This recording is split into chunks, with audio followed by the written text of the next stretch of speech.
There's no such thing as moving on from grief, I don't think. I think there's figuring out how to live with it and letting your emotions come and go. Globally, approximately 1 in 6 known pregnancies, around 15 to 20%, end in a miscarriage. Around 80% of miscarriages happen in the first trimester. Later, pregnancy loss is significantly less common, which is part of why it can feel so isolating. Today's conversation is about grief, maternal intuition, healing, and why pregnancy loss remains one of the last taboos in women's health. Our guest today is Patricia, a Dubai-born movement educator, former professional dancer, and founder of the PattyK Method. Can you take us back to how you found out about your second pregnancy and then what started to change for you? When we started to see that things weren't going as we expected, it was a shock. One of the hardest parts was that nothing was wrong with him, and they kept checking his heartbeat like right until I gave birth.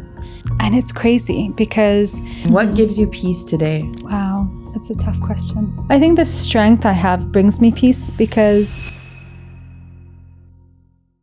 Welcome back to Balance Not Boring. My name is Judy and I'm the co-host of this platform. And Tamara, my co-host, and I have come together to allow people like you, whether you're a new mom or starting a new career or just navigating life in general, we wanted to make a platform that's really about wellness, but real wellness. So 360 wellness, right? That really means everything from mind, body, and soul. Tamara and I have had our own unique journeys into the health world. So my mother and I started Loris Organics. This is a clean skincare wellness distribution company. And we thought we wanted to bring products to the market here in the region to help people feel better. Tamara has a similar journey. She has Teal Bakehouse, which is an amazing bakehouse with food that's so good for you, and it helps you feel light, energetic, but also just tastes good. And she has her own share of gut issues that she's had to deal with, just like me in our 20s. And we felt like both of us with our businesses, we have this mindset, her and I, that we want to come together to create a platform, to create a community of like-minded people that just want to keep elevating our lifestyle, keep growing. And how do we do that? We look inward and we talk to credible people. We like to interview healers, certified doctors, certified practitioners, people with real stories to tell. So we hope that you grow with every conversation you listen to. And we would be so grateful if you also can share this with your friends because we want to reach more and more people. So thank you so much. And we hope you guys love the podcast. Bye.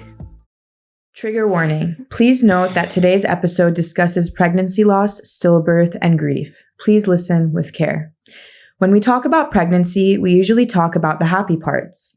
The baby showers, the nursery, the gender reveals, the birth story.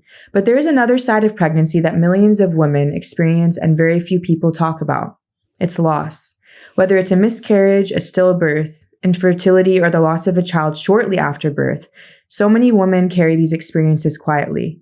And yet, if you've ever gone through it, you quickly discover you're far from alone.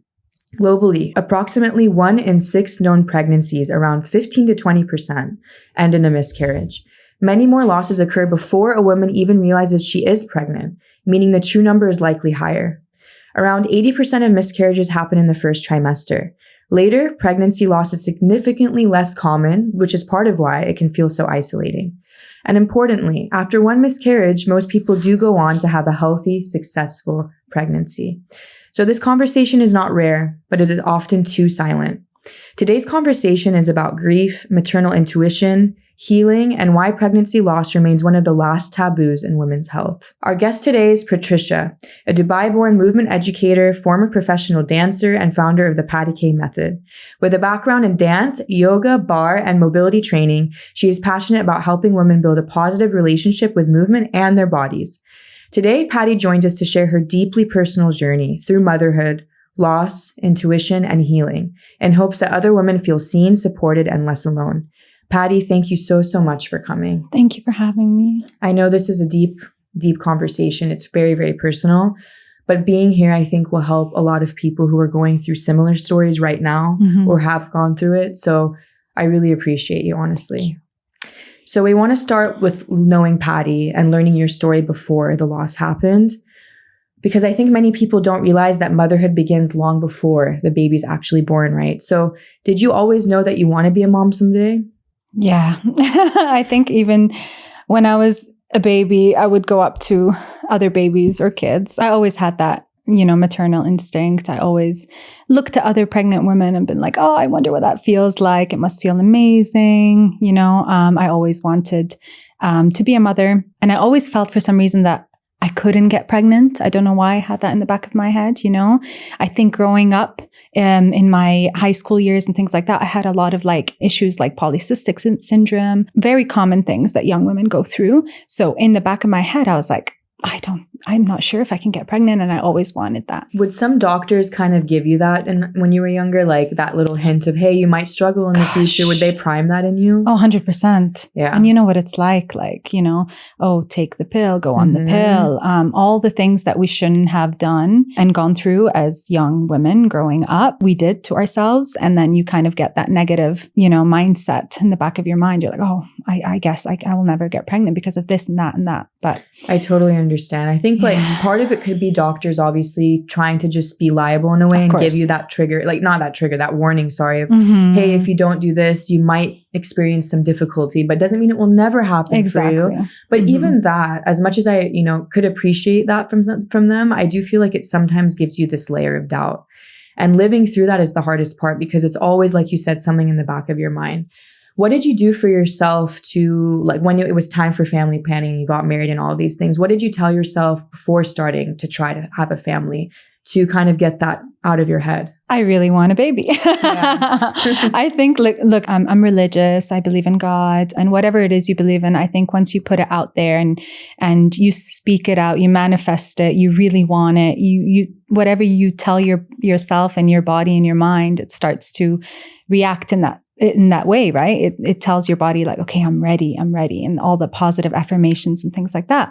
I think I was just like, yeah, I'm ready. It was during COVID time, and I was like, this is the perfect time. I really want a baby, and I prayed for it, and then that was that. I think faith is the most beautiful thing in whatever form that is for anyone listening, you know, but it's like having faith in something bigger that not all the pressure is on you. Of course, you would like it to be in a certain timeline, but doesn't mean that you're in control of every single thing. Exactly. This is so much bigger. And fully giving into that process is the beautiful part of the journey, but it takes so much kind of will and strength to accept that. 100%. You know, for someone who likes to control the outcome and stuff like that. But tell me about that first pregnancy. So with your daughter, now how old is Sophia? She'll be 5, August 9. I can't believe it. I know. Wow, girl. That was like 5 years ago. So how was the pregnancy? Yeah, was that like easy for you? Or how long did it take you really to conceive? Since you obviously had this fear in the back of your mind. For sure. Maybe you surprised yourself. How did that go? Yeah, so I think it took about like 3 to 4 months, so not too long, which was quite surprising. But I think as a first-time mom, you don't quite have it in the back of your mind, like, oh, this is how long it takes. I wasn't very educated in that pre-pregnancy or like how long it would take to get pregnant. And so we just said, okay, we'll just try and give it a go. I was doing all the app checks, you know, and it took about 3 to 4 months. As a first-time mom, I think it was challenging in a way that your body's changing for the first time. You know, being in the fitness industry for so long, in the dance industry, my body was changing in a big way for the first time. And it was hard in that sense to accept all these changes, but it was incredible and remarkable in that first time feeling of everything. And I was pretty blessed in a sense where it was a very smooth one all the way through. I was just enjoying every step. And I would say, pretty grateful for that first pregnancy. Was pretty good. I think after experiencing something like that, which is amazing news, like alhamdulillah, that happened for you easily, relatively quickly. You had a smooth, normal pregnancy, no major scares, right? Like it was just kind of, you went through the motions. But that's also kind of sets you up for a benchmark. Yeah. Like you expect, okay, you know what? All of that noise that I had in my head doesn't apply. Actually, I can get pregnant. Thankfully, I'm healthy. My body was able to do it and give birth to a healthy baby, you know, knock on wood. But basically from that moment, you do also put yourself up for like, okay, my next one will be the same. Oh, totally. How was that transition from trying from her to your next experience? So you didn't have the expectation that anything could go wrong. I never had early miscarriages. So we said, okay, this is a time, let's try, let's give it a go. And it was also quick pregnancy. It was quick to get pregnant. We didn't take too long. We were excited, of course. And then it was kind of, we didn't have any negative thoughts or anything of that sort. So, you know, when we started to see that things weren't going as we expected, it was a shock because I didn't expect any of that. So it changed so many things about how I view pregnancy and how I thought pregnancy was so simple and easy and that nothing could go wrong completely changed. I can imagine, especially being someone who is athletic and relatively healthy, relatively young. Yeah. So on paper, everything is, standard. Yeah. Can you take us back to, how you found out about your second pregnancy and then what started to change for you? Yeah, how I found out. I'm a pretty eager person. Yeah. So I would check, quite earlier on, even with my second, I never learned. I just get the tests and I'm like, 2 days already missed, I get you. So I'm going to check. So pretty much that simple. I just checked through a pregnancy test and I was like, oh, we're pregnant. And I basically told my husband, I showed him the pregnancy test and I'm like, we're pregnant. That's how I found out. I just did the test early on because I was so eager to find out. And that was that. So you felt like everything was running smoothly. Your tests were all great. You were going to the OB on regular checkups. Yes, I went and I did the blood work, the blood test to confirm the pregnancy, to check for the pregnancy, the ultrasound, all of that stuff. We were good. We were on track from the beginning. Are you comfortable to say what happened next? Yes, what started changing for you? Yeah, so I went as far as 20 weeks until my body started to bleed. And it was not just a one-time bleed. It was it would come and go. Okay. And so I voiced that to my doctor, of course. And it was just because it was so far along in the pregnancy, it was a bit confusing. They weren't sure why it was happening. They checked, they continued to check my baby and he was healthy and strong. Everything was fine. So they were just we'll put you on these medications, which is aspirin and progesterone. And we will see from there. Nothing really changed. And then it was a lot of confusion, okay, stop the aspirin, stop the progesterone for a while and then see what happens, and it just kept coming every now and then. And then after my last scan, which was just a couple of days before I lost my baby, we did a big scan to check everything and everything was fine. And it's crazy because I remember leaving that room and saying, doctors, I really feel like I'm ready to give birth. My body feels like it's ready to give birth. And they were like, oh, don't say that. It's a bit too soon.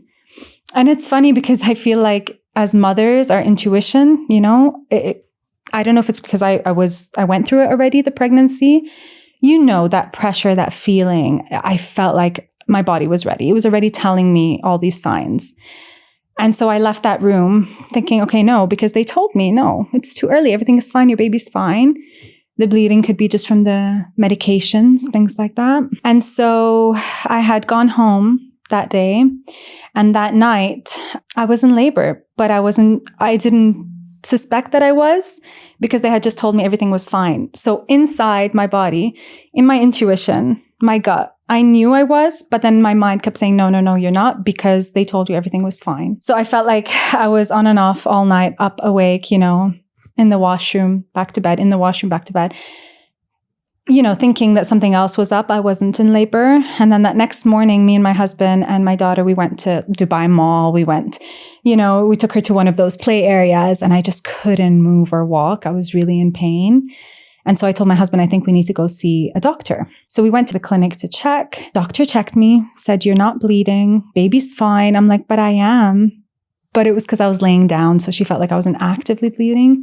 Just gave me, medication for pain and sent me home. And as soon as I got home, I was bleeding everywhere. So we rushed to the hospital, to emergency. And they admitted me in emergency. I was waiting for 6 hours. No one checked if I was in labor. They just, were monitoring my baby who was healthy and strong. And then they admitted me around maybe 12 or 1 a.m. Some hospital doctor came to check me. The only one that really tried to help. And she had said, okay, nobody checked if you're in labor. And I said, no. And so she checked if I was in labor. And she said, I was in labor. And I had been in labor for almost two full days at that point. So she tried everything, she tried everything. But for them, it was a bit too late because the baby was already coming and he was only 23 weeks and couldn't, survive without my body at that point. And, it was tough. It was really tough. I thank God for the strength I had that night because all I could think of was, Sophia, we're grateful for Sophia. That's all I wanted at that point. My mind was with Sophia, at that point I was like, okay, there's nothing we can do now. There's nothing we can do. This is not in my control. This is not in my hands. Of course, it was hard. My water broke. They did epidural during when I was in labor, getting contractions. And my water broke naturally. And then my baby came out, natural.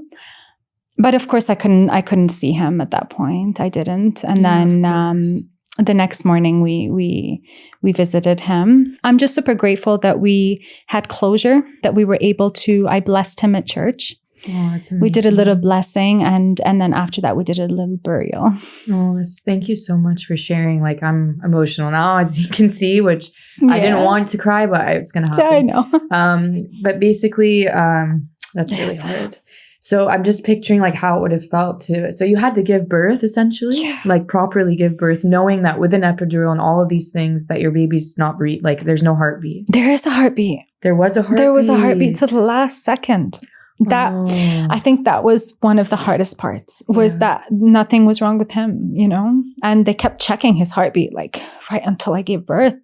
Oh, that's even harder to know that there's a chance, like, it's okay, we're going to give birth this way. But so did you feel like he could survive, like potentially, or did they tell you no matter what, we're going to do this birth, but there's a very small chance? What did they tell you? Look, I believe he could have, but I also believe that everything happens for a reason, and that maybe it would have been way worse if he was to survive, and then he was in ICU, and then things got more complicated because he was so small. I always look at things, and I believe in God's, plan. As hard as all of this is, or loss is, when things happen, you try. It's hard to accept those things, right? Yeah. But I believe that these things happen for a reason. And I always look at things as they could come out harder maybe in the end, So I just thank God that A, he didn't suffer, and B, I know this is crazy that I didn't get to spend time with him before we lost him. It made things a bit easier in that sense. And I kind of look at it as like he was just passing through.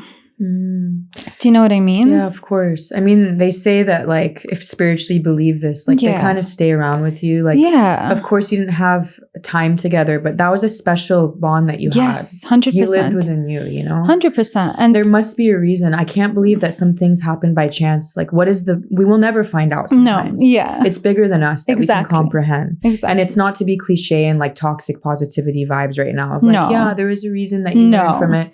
But there's something that we might not understand. Yes. Because why you, and why did this happen this way? Even though you were actively trying to work it out. Why do I feel this way? Why? If there was all this force, like, I don't know, maybe it's out of our hands, That's what you can figure that out later. But 100%. During the time, how did you feel? What was your immediate reaction after the loss? Numb. Yeah. I think during, me and my husband, we were obviously crying a lot. And then I just kept telling him, it's okay. We have Sophia at home. Then he had to go home to Sophia. And I was at the hospital by myself overnight. And I think I had time to sit with myself, and think things through and think that, thank God for my health, at least, thank God that things didn't go worse. Obviously, it's hard. It was so hard. And I can say that I was so numb in the beginning. And this is when we talk about grief coming and going in different forms in different time.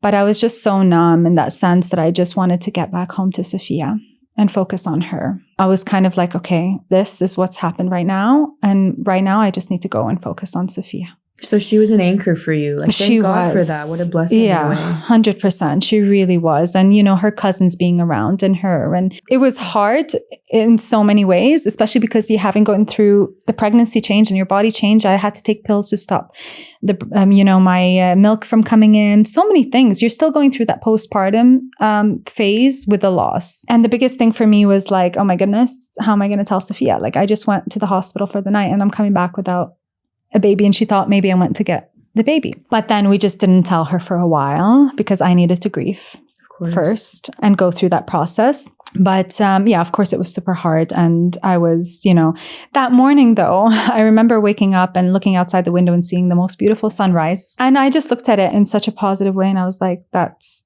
that's my baby boy, like as hard as it is, that's my baby boy. And I was just thinking, you know what, that's it. I just want to get home to Sophia.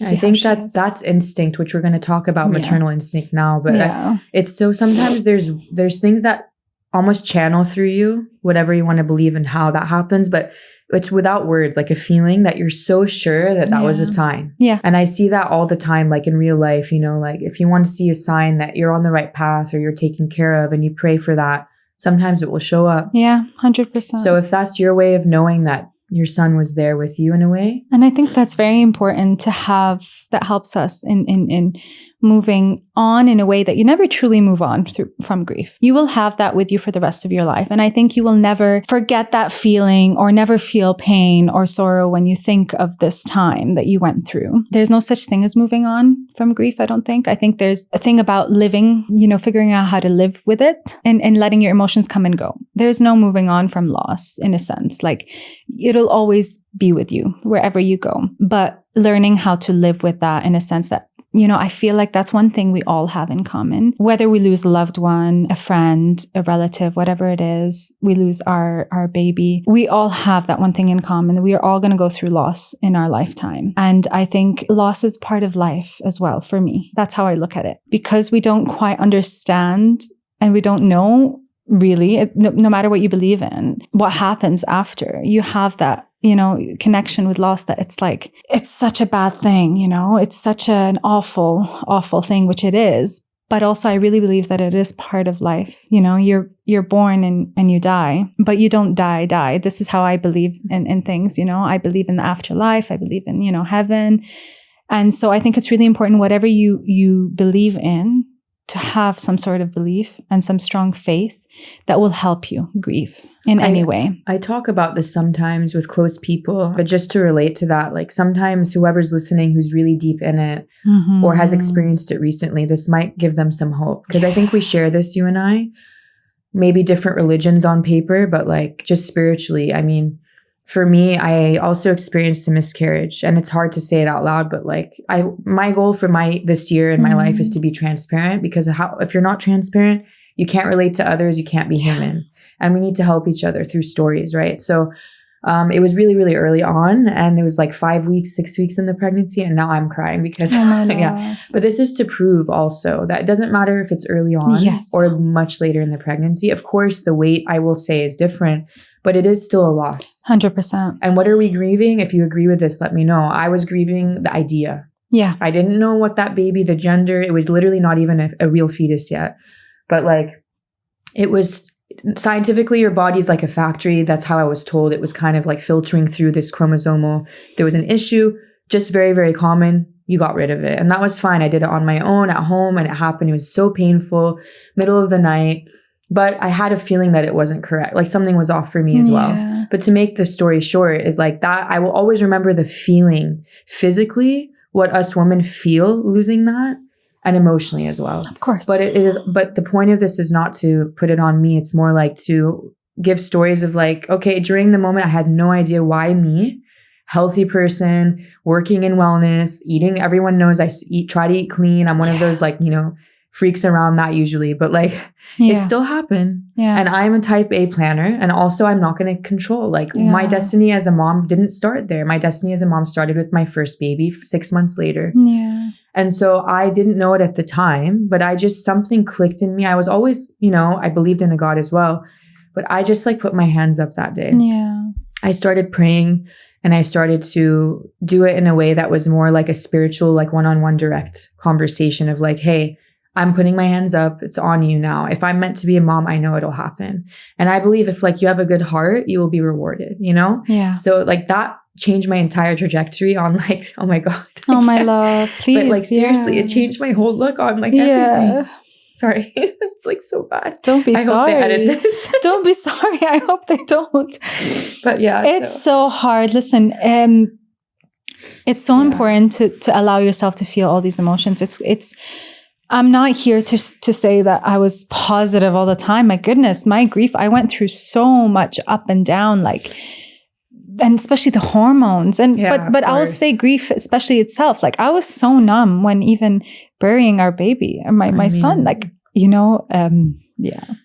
I know, you don't have to go into it if it's hard. I totally understand. It's okay. Yeah, of course. That's probably what I would imagine. But the hardest closure. I think us women, motherly instinct and survival mode, we shut down and we get numb at some point. And that's part of grief is, I will say that there's stages of numbness where you don't feel anything.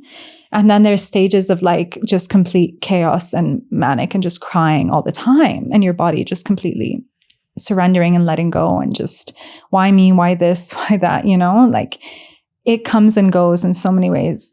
And so I remember kind of experiencing, because me and my husband, we were so ready to have a baby. Like it was COVID time as well. And that was our kind of next phase naturally after being married 2 years, like typical timeline, but we were just emotionally ready. I think for me, the 5 stages of grief was a big thing. Like I know that, again, it was early on, but I was mourning an idea of a family 100%. Of 3, picturing a nursery, picturing the theme and which gender, all of these things make it harder.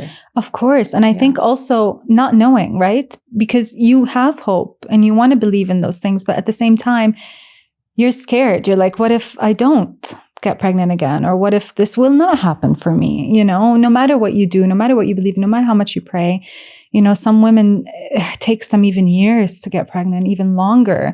Like I know women up to 9 years or so of trying, and we're just, I'm in such awe of women and what they go through. And this is not to disregard, obviously, men, because they also grieve in their own way, in a very hard way as well. And I think it impacted my husband so much. Like he, I've never seen him cry so much. It was really hard on him. So hard to see. Like it's hard to see. A man cry, let's be honest. Because, rare. Society's like, okay, we shut off men. Men are not supposed to. They're so strong. They're this. They have nothing to do with the pregnancy, but that's He's not also fair. Mourning an idea. Of course. Fatherhood, Of course. Like, in a way, like, of course you already have a baby, like, already, but like the idea of expanding a family and picturing the siblings together and all that. It's also their DNA. It's also part of them. Obviously, they're not going through it physically, but they are in a stressful way. So I think it's really important to also focus on them during this time, but they're also trying to protect us because they know how much of an impact it has on us emotionally and physically. Today's episode is sponsored by Teal Bakehouse, a clean ingredient bakehouse in Dubai, creating gluten-free, dairy-free, refined sugar-free baked goods that actually taste indulgent. From sourdoughs and artisan loaves to banana breads and better-for-you treats, everything is made with real ingredients and no additives. Order across Dubai and follow Teal Bakehouse on Instagram for the latest drops. Enjoy the episode.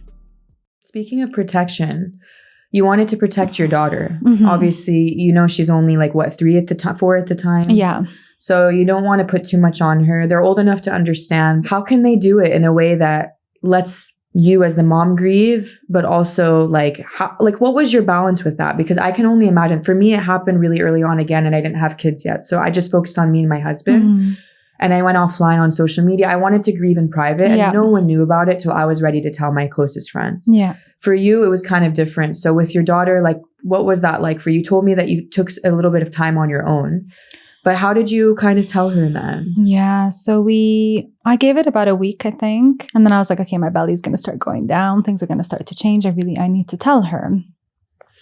She was really obviously so super excited to be a big sister. And especially she had cousins, so her cousin had a younger sibling. And she's always been that type that loves to have kids and people around and stuff. So I think for me, the hardest thing was sharing it with her. Because for me, seeing my part of me, which is Sophia, my heart, break down and cry for, something she doesn't quite understand yet. She's so young.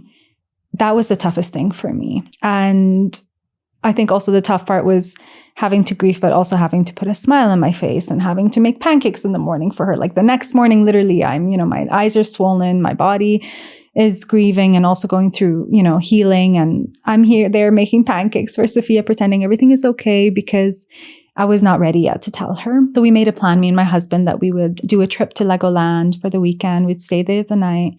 We would break the news to her that morning and try to make it make sense for her as much as we thought we could. She also goes, follows our belief and believes in angels and, heaven and things like that. So we told her in the car just before heading to Legoland that baby boy was not ready to join us yet and that he was going up to be with the angels. That's beautiful. I know. I'm sorry. I don't want to keep triggering you. We're like triggering each other. But really, like, this is the reality. Yeah, it's so the reality. And I want to show people, and I want to show women out there and many mothers that are going through this right now, because so many are. And I know this can trigger a lot of women. This is why it's hard for women to share, which is okay, because every woman is so different. And there's no right or wrong way of grieving. There's no right or wrong way of, sharing your loss. For me, it was important to share my loss because I was sharing my pregnancy on social media and on Instagram. So I was like, I cannot just disappear. And, for me, it was connecting with so many women. And when I shared that loss on Instagram, it beautifully opened up a huge community of women just reaching out and mothers that have gone through this. And it helped me realize that I'm not alone. And I knew I wasn't alone, but you didn't realize how many women have gone through this or are going through it or have gone through something even worse. And that makes you also be grateful for so many things that you're like, I'm so grateful that it's not worse than this, or that, not to diminish like how terrible it was. Like it was so traumatic to go through that. It still is. It still triggers every now and then, but it's so important for me to share that. And it reached out to so many women that helped me and helped them. And, once I told Sophia, of course, she cried a lot, but it also showed me how strong she is and how resilient she is. And then once I shared it with her, it helped me grieve a little bit better. Yeah. And I felt like weight was lifted off my shoulder. Like, okay, now I'm done this next step and now we can move together and progress from here. And, I kept showing her these books that would help, or like, angels, and we can always talk to baby boy and things like that. And he's just not ready yet, and he will come when time is ready, or she will come when the time is ready, So I think it's beautiful to find the right words to explain to someone young, which you've done so nicely. Because that's what I wanted you to kind of, portray. Is I think a lot of people don't know how to share that, but there are ways to do it, and just, be soft about it.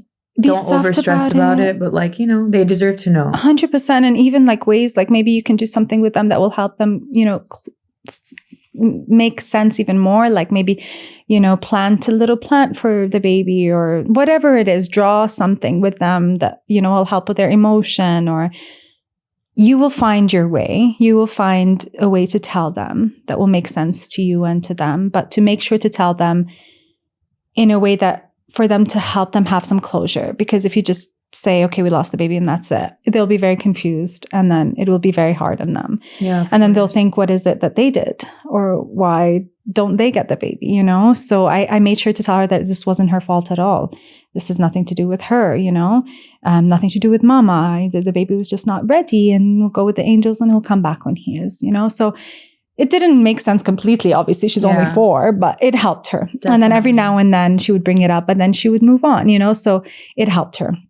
Why is this topic so taboo? Why do you think it's still looked at in a way that like, oh, don't say it out loud, like it makes you look weak, or we don't want pity? Like, why do we think this way still? It kills me. Listen, I think because it triggers a lot of women, of course. It brings up a lot of things. Maybe they feel like something is wrong with them. Something is wrong with me. I cannot get a baby.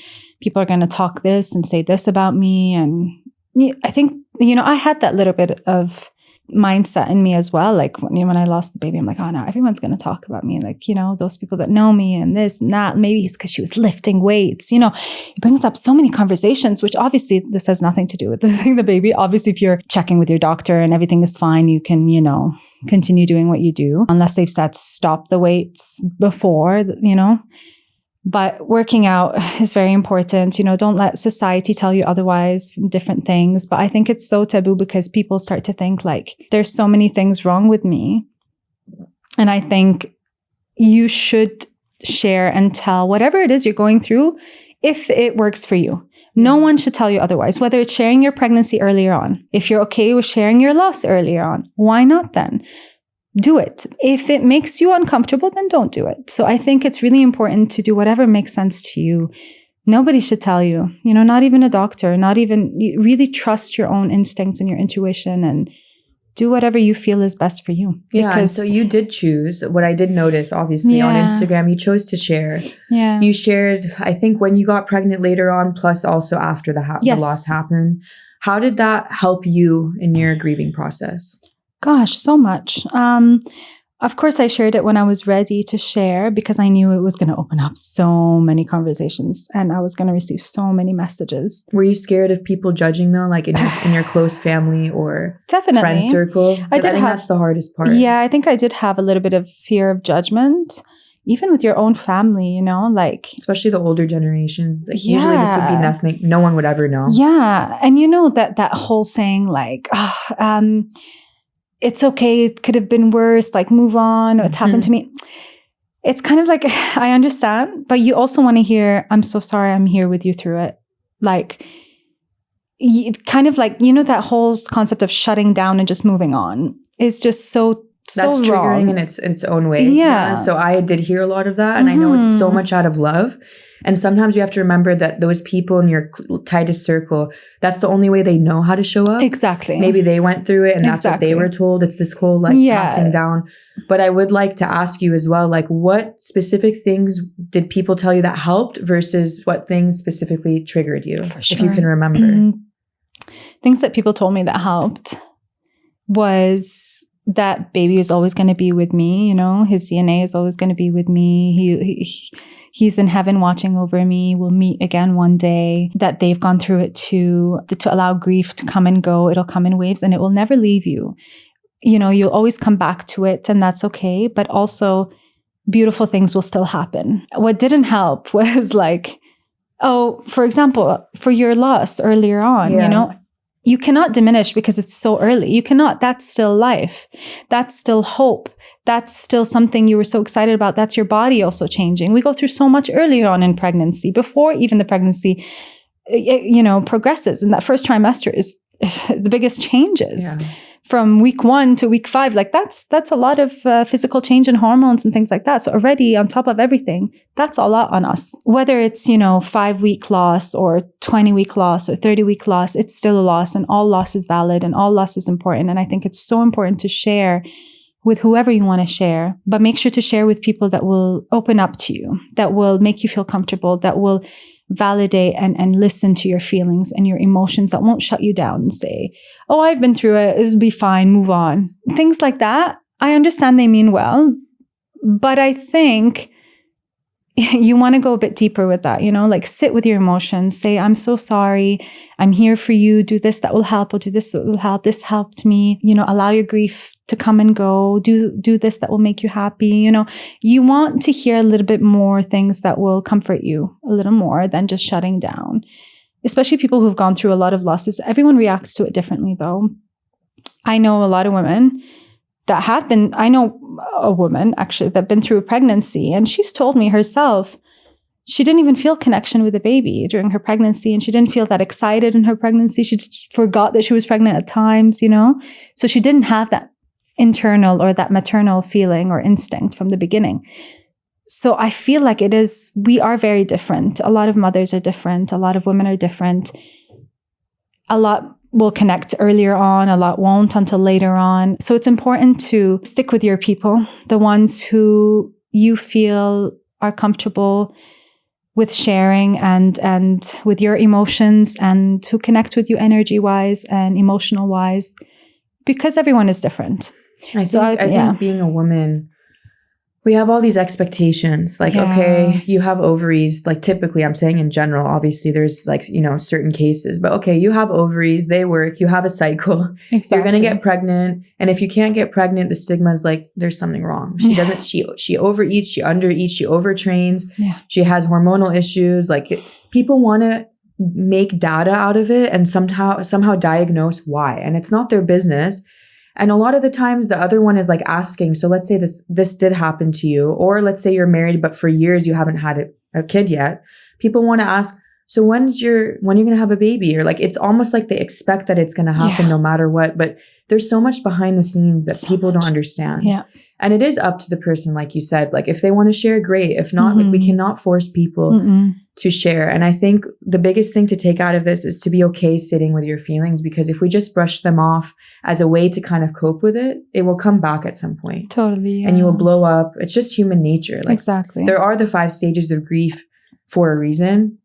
I was really angry. I was so angry. Like, I remember being like dramatic, but like on the floor in COVID and being like, why? Like, you know, this shouldn't happen to me. Why am I? Because I was already over it with COVID. Yeah. Gosh, it's like, tough. you know, my dad got really sick from it at that time, maybe a week or 2 before that. Like, it was the worst time. And I was like, this is too much for my like nervous system to handle. But again, I also tried to tell myself, okay, other people maybe have experienced it worse, but they came out on the other side okay. Yeah. And while that could sound like toxic positivity, but it was something that held me together to be like, look how many women in the world historically have had babies. Yeah. Not every single one has had a smooth sailing ride. It's going to happen for me. And I was so sure of it in my core. Like my soul knew I was going to be a mom too. Yeah. But I didn't know when or how. Yeah, that's it. And that's trusting the process. Exactly. But I want to talk on the other flip side for men. Because unfortunately, a lot of the times until today, women are the ones getting a lot of the heat. Yes. What do you think going through it, and I've gone through it like in a way, why should men also be checking things, and why are we still getting the grunt of it, right? What's your experience with all that? I think because we're the ones bearing the children, we're the ones carrying, everything falls on women, you know? Yeah. Like I know a lot of women that couldn't get pregnant, and then in the end they found out it was the man. Like it was him. He has to do the tests, you know? I think because both partners are involved, we should both get checked. We should both get checked for our, you know, and it's really important what you do pre-pregnancy, even with men, what they're doing pre-pregnancy, how healthy they are, what are they eating, how they're working out, their stress levels, you know. The sauna, the bike, important. These are common things for men, but they might affect, by the way. Of course. Like we aren't taught these things. No. This is the problem. This is the problem. We aren't taught a lot of things in society. Growing up, everything is on the woman. You know, you take the pill, you check your ovaries, you're the one supposed to get pregnant. Men are just, you know, in the back, in the sidelines, like, yeah. And I think, we are both parents. It's both of us that need to be involved in the process. We both should get, you know, our health checked. And this goes with everything, right, in life. So we, both men and women, have to really take care of themselves. We have annual checkups. Like there's nothing wrong. I think I'm trying to portray the whole idea of there's no fear or stigma or embarrassment if you have to go and check things. Exactly. Why don't you want it's better to be safe? Yeah. Because you don't want to go through it again if you can control the foundation. 100%. I think it's also scary, right? Because you don't want to go check and find something. You kind of want to like be like, no, I'm fine. That's and true. Then you want to try, and then you're like, okay, I'm good. Or admitting that you do have to cut. It's that fear. The substances, like you can't go too much into that, but like, you know, you can't indulge in those things that might be affecting your well-being. So like, if you really want to be your healthiest self, like I remember me personally, I don't know if other women listening are thinking the same, but like, I want to eat as clean as possible, but not only clean, the right macros. Women need certain nutrients to have a womb, like have like the right, I guess, environment for a womb, for a healthy kind of bubble for that baby. Exactly. Yeah. And you need to eat the right fats, the right protein, avoid preservatives if you can. Of course, still though, fit in joy. If you overly stress, that's going to do the other effect. Exactly. You have to enjoy a little bit. So go out, have fun, but just think a little bit more intentionally. And of course, have the right, you know, vitamins and prenatals and stuff. Because you want to have just like the environment for that baby in the best possible 100%. way. And I can say that it's not only what you put in your body, but also your emotional well-being, your stress levels, your environment, who you let in your life, who's around you. Get rid of any toxic energy. It's so important because the stress can really affect everything in your whole body. Even if you're eating well and you're sleeping well, if you have emotional stress, it can affect your pregnancy and your fertility and all of that's huge, actually. Yeah, and not to fearmonger and say, oh my God, if you got stressed in traffic, you're going to affect. No, like, because, you know, that also can go the other way of fear, but it's more just the general idea of chronic stress or over worrying. Exactly. If you can control how much negative self-talk you put into yourself, at least you can give yourself a little bit of peace to rest. Definitely. And your body needs rest emotionally and physically to, I think, harbor life. And I think during this time, you know, with everything going on, right, it's a lot. And I know a lot of women that have just recently gotten pregnant, especially during this time period. I would say shut off all news outlets. Stay off that social media, unfollow all those pages. Do not look at the news. Remember, in life and in everything, you control what you consume. And it's so important, especially during our pregnancy time. So stay close to people who give you good energy. Do things that make you happy. That's so important. Remember that there's only so much you can control. And what you can't, you can't. So just control what can you control? Your body, your mental state, your physical well-being, those you surround yourself with, your checkups, and that's that. And the rest is out of your control. So try not to stress over it as much as you can, as hard as it is. How do you appreciate how do you look at your female body now as a woman, as our identity as a female? Oh my gosh, we are amazing. Right? Yeah. Not to brag, but seriously, we are. I'm sorry. It's life-changing. It's life-changing. Like, listen, our bodies change all the time. And I'm so proud of what it is and what it's done. And I would never say I want it to go back to what it was when it was 20 years old. Like the things it's gone through, the miracle, of giving birth, of having gone through loss and then having to get picked up again and get stronger again. And we go through so much and it's incredible. It's such a blessing. It's so hard. I can say that I wish I was a man. Honestly, for a pregnancy, but they have none of these like ups and downs in the cycles. They have stresses in different ways. We can't neglect that. They also have, their own body image issues. They have usually like the whole like typical social norm of like they're the breadwinners on average. Yes. They need to make money. Sure, that is a lot of stress. I understand. Yeah. But when we have hormones involved and harboring life, and then not only giving birth, but the baby, the first 3 months is like you're purely their life source. Yeah. Whether you're feeding them formula or breastfeeding. Yeah, whatever it is. Let's be honest. Like the woman is doing it most of the time. Of course. Like let's, Of course. We have to be real about it. So I think that mentality around when you give birth and you have that pressure on you is its own kind of world on its own. It's like you have so much responsibility. Oh my gosh, my first pregnancy, I had that like postpartum anxiety, and I'll be real. Like I went through so much, and I was the first one in my family to have a baby, and it was after COVID, and oh my goodness, we go through so much mentally as well and physically, and it's tough. It's really tough. And I felt like really so much pressure and so much on me. And my gosh, I have to make this baby survive. It's just me. And I think, progressing, through that second pregnancy, like having gone through that and hoping one day to get pregnant again. And I want to give my second pregnancy a different outlook and postpartum and be like, it's okay. I don't have to do it all in a sense. Like I'll give more of a role to my husband delegate early on, because in the beginning I was like, I want to do everything. It's me. I can only give her this. I can only feed her like this. I can only put her to sleep. And I think that has like some sort of like pride to it, but also like you need to let go a little bit. Yes, we are their main source in the beginning, but also it's okay to give them away for a little bit from time to time. It's okay not to do everything. And we can't fill from an empty cup, as they say. You cannot. You would rather be in a happy, calm state and be there for your kids than if you're super angry and irritable and feeling depleted because you have nothing for yourself. Exactly. So you have to delegate. And if we're lucky to have help in any form, use it. There's nothing shameful about it. And I think that's the biggest thing we're all starting to accept and understand. Yeah, I think because, we grow up here without our families and we have to have that extra help. Like that's not our family. Whereas back in the day, they had a whole village to help them. Like you cannot do it alone. Nobody can.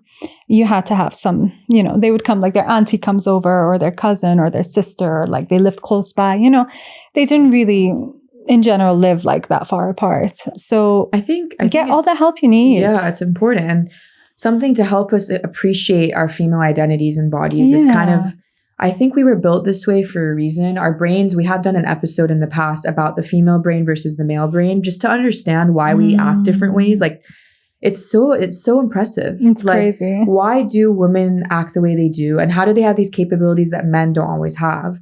And it's instinctual. Just if you see, maybe if it's, I don't know if it's like this with every couple, but at least for the majority that I talk to, no matter what the mom is thinking about, the vitamins, they're thinking about what groceries, what's the food for that day. Let me make a play day. Let me make my kid happy socially. How can I So the man is usually thinking about, okay, I want to spend some time with my kiddos. Let's play a bit. Let me take the heavy burden. Let me lift the stuff. There's things that naturally, without overthinking it, we're better at. But I want to talk about something before we wrap up as maternal instinct. We did touch on it a bit. So whether you're dealing with a loss in pregnancy or in any other type of loss, losing your favorite job because of the economy, maybe there's been downsizing, or maybe you broke up with a partner, lost a friend. I mean, anything it could be. How can you follow your intuition and just listen to your gut, whether getting through that loss or avoiding some kind of accident happening? Like you really said you felt some kind of intuition. Mm-hmm. What does that mean to you? And how do you use that intuition now in your daily life in so many ways? Gosh, it's so important because we are so accustomed. We are so used to listening to professionals or people who have degrees just because they know, or they have that degree. They know better than me. So I will trust them with everything and I won't ask any questions. It's so important because it's your body. It's you. It's your gut. It's your intuition is real. It's your body telling you something, that gut feeling and that in your stomach or in your mind is to fight for that and voice it as much as possible, no matter what, and keep questioning and question as much as you can, whether it's, something in a job or your doctors or whatever it is, to really trust your body telling you something. It really is. What does that feel like? It's like a voice intuition in your mind, I think. It's like as if for me, let's say connecting to my baby with that intuition, I feel like maybe he was telling me something at that point. But that was like my body. I felt that pressure and I felt like, okay, I'm ready to give birth. But there's that voice in the back of your mind. So it requires you though to be a little bit in tune. You have to be listening. You have to be aware. Oh, 100%. Now I'm more aware than anything. I mean, I've always kind of trusted my gut. But when it comes to things like pregnancy and things, you feel like, okay, you're a bit more worried or you're scared and you want to trust the doctors more because they know what they're doing. And then you feel like if you don't go based on what they say, then it's your fault, right? But you know more. Whoever's listening, if they're going through pregnancy right now or loss or whatever it is, they want to do checkups after, or do your research and ask as many questions as you can, and if the doctor wants to speed up or, whoever it is, that boss wants to speed up your questions or whatever, voice yourself and stand for yourself and say, no, I have all these questions. My body's telling me this. My mind is telling me this. Go with your gut, trust your intuition because it's always right. It really is always right. Overall, you've dealt with grief. You've kind of gotten through it, but it's really not the right words. I would say you push through it. You live through it. You live through it. It still comes in different ways. It's still, whether it's through a song that I heard back then, during the grieving process, and I'll break down in tears. Whether it's, I always see a little blue bird outside my house. It's blue and black. And I just think of my boy, because that's the only blue bird that's outside my window. All the rest are like black and white. Blue? Why is it blue? Yeah, exactly. It's a symbol. Yeah. And all these things will bring me back. And I'll always think about him, whether I do get pregnant in the future. It's not the same, it's still a human that that was passing through, that I gave birth to. It'll always be a part of me. I'm sure even if I'm 100 years old or 50 or 60 or 70, I'll still think about this time and it'll still, trigger me in a way. We learn to live with grief. I don't think we ever get over it. That's something. What do you want to tell yourself for, inshallah, if you choose to ever try again, and if that happens for you one more time? What do you want to tell yourself to kind of live through that fear? I mean, if you have any fear around getting pregnant again, do you think that you're going to have a different mentality going in, or is it hard to say from now? I think there's still a little bit of fear with it. I think there would still be a little fear with it because of what I went through. Of course, not the same as the first pregnancy going into the second. But I think going with, being positive and staying strong with hope and letting go of what you can't control, is a big part of it. And I'll keep telling myself, if I do, is that to trust the process, because I've done all the blood work I have done to find out the reasoning behind my loss, which is a blood clotting disorder. So I would be on all the medications I need to be on for the next pregnancy. I'd be tracking with the doctor. I'd have that right from the beginning. So going in knowing that I'm doing the best I can and the rest is out of my control. Still scary, of course, still triggering. As I say, we still go through that grief. And if I do get pregnant again, you're still grieving while going through another pregnancy and doing all the best you can. but staying positive, still looking at all these things I'm grateful for, all the blessings around, and knowing that the rest is just out of your control. That's beautiful. Yeah.